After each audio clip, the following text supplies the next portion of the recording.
MSNBC went hysterical while covering the Obama investigation. This is looking into something for which there is no evidence to back it up, and it's really, it seems, a politically motivated move to keep the focus on one of the president's clear political foes. After Pam Bondi announced a grand jury would investigate Tulsi Gabbard's findings, the MSM went into full meltdown mode, with some hosts practically short-circuiting live on air. This is extraordinarily stupid. It's extraordinarily stupid on so many counts. If you look at the timeline doesn't add up. That's why today we're breaking down all the reactions, because we're here not to follow parties blindly.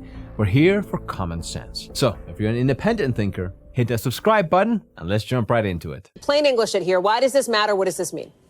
Remember a couple of weeks ago, Hallie, when really the headlines were dominated by the Jeffrey Epstein controversy, and then the president was sort of trying to change the topic very obviously, and in many different venues, was trying to bring up these unsubstantiated claims about the role he argues former President Obama had in the 2016 election and trying to suppress some information that he says would have been damaging if it had come to light. And so then you had the Director of National Intelligence, Tulsi Gabbard, come to the White House briefing room, come to the podium and try to share some of this alleged new evidence. Well, now you have the Attorney General saying that they're going to try to take that information, which, remember, they had announced a strike force to look into what they call this new evidence and try to evaluate it to see if there could be any potential criminal indictments that they would follow. And the thing that matters here is that this is basically a grand jury investigation that's being launched, but that will happen in secret. This is behind closed doors, and it's completely unclear whether it will yield anything new. It's unclear that we will ever learn anything new about it because it could be under seal, but it really does bear repeating. This is looking into something for which there is no evidence to back it up, and it's really, it seems, a politically motivated move. This is how they broke the news, by the way. And if you caught it, the amount of editorializing was unreal. They weren't just telling viewers what happened. They were practically narrating how people should feel about it. Every line had their spin baked in, like they couldn't help themselves. And then they wonder why their ratings keep going down. News used to mean laying out the facts and letting people make up their own minds. But those days are long gone. Now it's all about personalities, performance, and pushing a narrative. But it didn't end there, as Joe Scarborough also talked about it during his show. And let me tell you, the meltdown you're about to witness is glorious. This is extraordinarily stupid. It's extraordinarily stupid on so many counts. If you look at the timeline doesn't add up. It's like when Donald Trump is saying that Barack Obama and Hillary Clinton created the Epstein files. No. That all happened during Donald Trump's first term. You look at the timeline here about what happened and when it happened. Barack Obama had nothing to do with this by anybody's accounts, and especially by the Senate Republican Intelligence Committee run by Marco Rubio, who afterwards said that it was Donald Trump's 2016 campaign that created a, quote, grave counterintelligence threat to the United States of America. And when poor John Durham was made to sacrifice his professional career to go around the world investigating the investigators, he found nothing and ended up making a fool of himself. I mean, we even found out that the two documents that supposedly, fed into the Clinton conspiracy, that she was the one pushing this, actually was Russian disinformation. If Joe's such a big fan of the Senate Intelligence Committee report, then he should also know that Rubio said in a statement, quote, "We can say without hesitation that the committee found absolutely no evidence that then candidate Donald Trump or his campaign colluded with the Russian government to meddle in the 2016 election." That's pretty clear.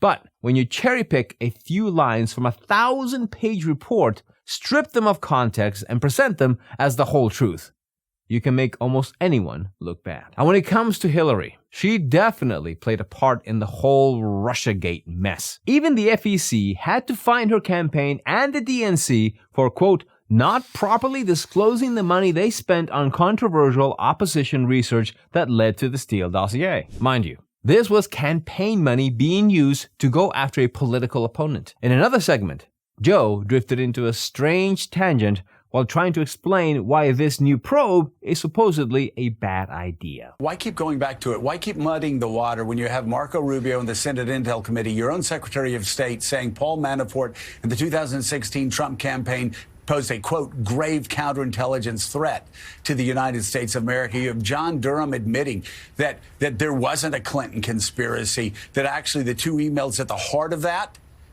even though he spent the entire report trying to prove this, in the annex, he hides it in the annex. And, well, yeah, the two key emails were actually most likely products of Russian disinformation. Like, move on. Get past it. The only people talking about Russia right now are Tulsi Gabbard and others. Look at Donald Trump. He is president in large part, whether you agreed with the charges or not. He's president in large part, and he will say it himself, because he sat at a defendant's table throughout the summer of his political campaign. First off, Trump's re-election wasn't just about the trials. That's only one piece of a much bigger picture. If we went through all of it, this video would be at least 3 hours long. Second, aren't journalists supposed to be champions of transparency and accountability? Why the hostility towards simply letting the investigation run its course? If there's nothing to hide and the evidence clears Obama, then fine.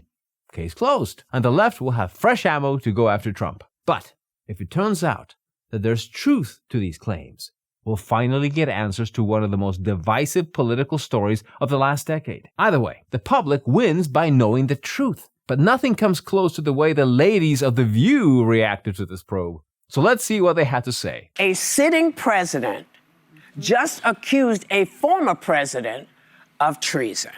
Now, do people realize how serious an allegation this is? And for me, didn't the Supreme Court, under the guidance of this president, say that presidents have immunity?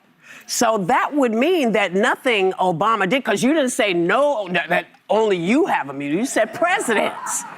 So this means you have no right to try to take him to court because he did what he did as president. You know, the thing about him is that he's so jealous of Obama because Obama is everything that he is not. Yeah. Trim.